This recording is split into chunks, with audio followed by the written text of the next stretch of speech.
हरियाणा हार के बाद महाराष्ट्र में महाविकास आघाड़ी में कुछ भी ठीक नहीं चल रहा है। जिस तरीके से हरियाणा में कांग्रेस पार्टी हारी है, उसके बाद से महाराष्ट्र में खलबली है। महाराष्ट्र में सियासी सरगर्मी काफी तेज हो गई है और महाविकास आघाड़ी में खासकर सियासी हलचल तेज है। हम जानेंगे कि आखिर ऐसा क्या हुआ जिससे महाविकास आघाड़ी में एक तरीके से सियासी हलचल है और महाविकास आघाड़ी में संग्राम छिड़ा हुआ है। हमारे साथ हमारे प्रधान संपादक सुनील राव जी जुड़ चुके हैं। सर, महाराष्ट्र में क्या हुआ? हरियाणा हार के बाद महाराष्ट्र में आखिर क्या हुआ महाविकास आघाड़ी में जो सियासी संग्राम में तब्दील हो गया है? जी नीतीश, मैं बता दूं आपको कि देखिए, हरियाणा हार के बाद कांग्रेस पार्टी और राहुल गांधी दोनों ही ये जो कांग्रेस पार्टी के नेता और पार्टी हर व्यक्तियों के निशाने पर है। कांग्रेस पार्टी के अंदर घमासान मचा हुआ है। हरियाणा के नेता लगातार बयान दे रहे हैं। इंडी गठबंधन के नेता भी, राघव चड्ढा ने तो दो टूक कह दिया कि दिल्ली में कांग्रेस के साथ गठबंधन नहीं होगा,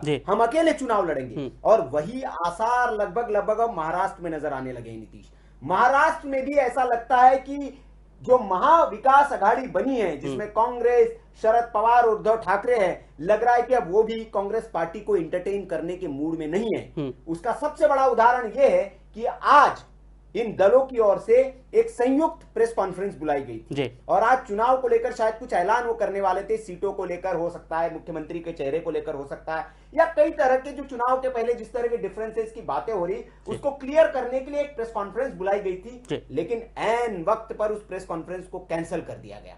इस प्रेस कॉन्फ्रेंस में कांग्रेस के कुछ नेता आने थे, एनसीपी के नेता, संयुक्त प्रेस कॉन्फ्रेंस थी महाविकास आघाड़ी की, उसको कैंसिल कर दिया गया है। और उससे पहले के हमें सिनेरियो को समझना पड़ेगा। नीतीश, आप देखिए संजय राउत ने किस तरह से बयान दिया है। कांग्रेस और उद्धव ठाकरे जो शिवसेना है उसके बीच डिफरेंसेस साफ उभर कर आए।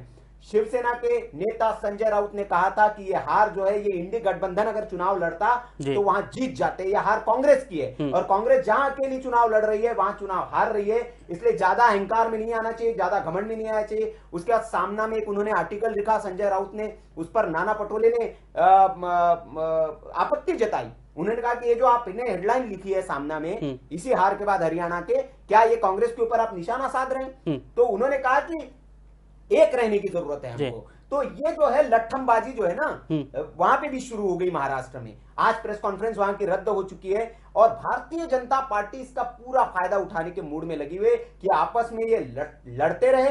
वो कहते हैं ना, सूत न कपास जुलाहों में लट्ठम लट। अभी कुछ नहीं है लेकिन एकदम लट्ठम लट चल रहा है। तो ये हर जगह दिखाई दे रहा है। और महाराष्ट्र में भी ये नीतीश पाठक खबर जो मैं बता रहा हूं आपको कि आज प्रेस कॉन्फ्रेंस होनी थी, क्यों इसको रद्द कर दिया गया, ये बड़ा सवाल है। क्योंकि सब एक दूसरे पर सवाल उठा रहे। शरद पवार चाह रहे कि हम मुख्यमंत्री पद का ऐलान चुनाव के बाद करेंगे, जो ज्यादा जीतेगा उसको मिलेगी। उद्धव कह रहे कि नहीं, पहले ऐलान करिए तब जाएंगे। कांग्रेस कह रही कि ठीक है जी, हमारा मुख्यमंत्री होगा। तो ये सब आपस में अभी लड़ भिड़ रहे हैं। चुनाव हो सकता है कल परसों में तारीखों का ऐलान हो जाए और ऐलान से पहले अगर ये स्थिति है महाविकास आघाड़ी में महाराष्ट्र में, तो कैसे चुनाव लड़ेंगे कांग्रेस, कैसे इस चीज को डील करेगी? झटके पे झटके लग रहे हैं, अभी उन झटकों से उबर नहीं पा रही कांग्रेस पार्टी, कैसे डील करेगी? ये बड़ा सवाल अभी प्रश्न कांग्रेस पार्टी के सामने बना हुआ। तो बिल्कुल एक हार के बाद किस तरीके से राजनीति जो है पूरे तरीके से बदल गई है कांग्रेस और साथ ही साथ कांग्रेस के जो साथी दल हैं उनका, और किस तरीके का प्रभाव महाराष्ट्र में पड़ने वाला है, ये तो वक्त ही बताएगा। बाकी देश एक और इसमें अपडेट है नीतीश कि जो इस एक और अपडेट, उद्धव ठाकरे को टेंशन दे दी है शिंदे गुट की ओर से। एकनाथ शिंदे जो मुख्यमंत्री, उन्होंने घुसपैठ एक तरह से मतलब सेंधमारी की है। घुसपैठ तो उसके लिए शब्द गलत हो जाएगा। सेंधमारी की है। जो बाला साहेब ठाकरे की बहू है स्मिता ठाकरे, उनको, जो प्रोड्यूसर भी है, वो फिल्म प्रोड्यूसर है और स्मिता ठाकरे भाभी उद्धव ठाकरे की, उनको जो सांस्कृतिक मंत्रालय महाराष्ट्र सरकार का, उसमें एक अहम फैसला लेते हुए चित्रपट पॉलिसी जो नीति समिति बनाई है उद्धव ठाकरे ने, उसमें इसके अध्यक्ष के पद पर बाला साहेब ठाकरे की बहू को नामित कर दिया है।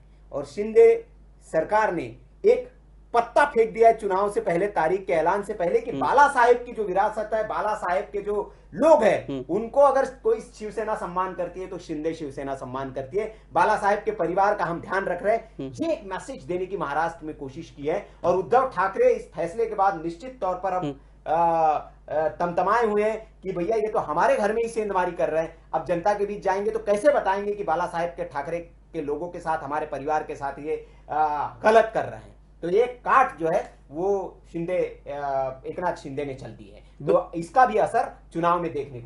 इस तरीके से आपने सुना कि एक तरफ महाविकास आघाड़ी अपनों के बीच ही लड़ाई लड़ रही है, तो दूसरी तरफ लगातार शिंदे सरकार मास्टर स्ट्रोक खेल रही है और लगातार अलग अलग तरीके से योजनाओं का ऐलान महाराष्ट्र के लोगों के लिए कर रही है। तो आखिर चुनाव पर कितना असर पड़ेगा, आप लोग कमेंट करके जरूर बताएं। बाकी देश और दुनिया की तमाम खबरों के लिए आप बने रहे हमारे साथ। धन्यवाद। वीके न्यूज, राष्ट्र के नाम।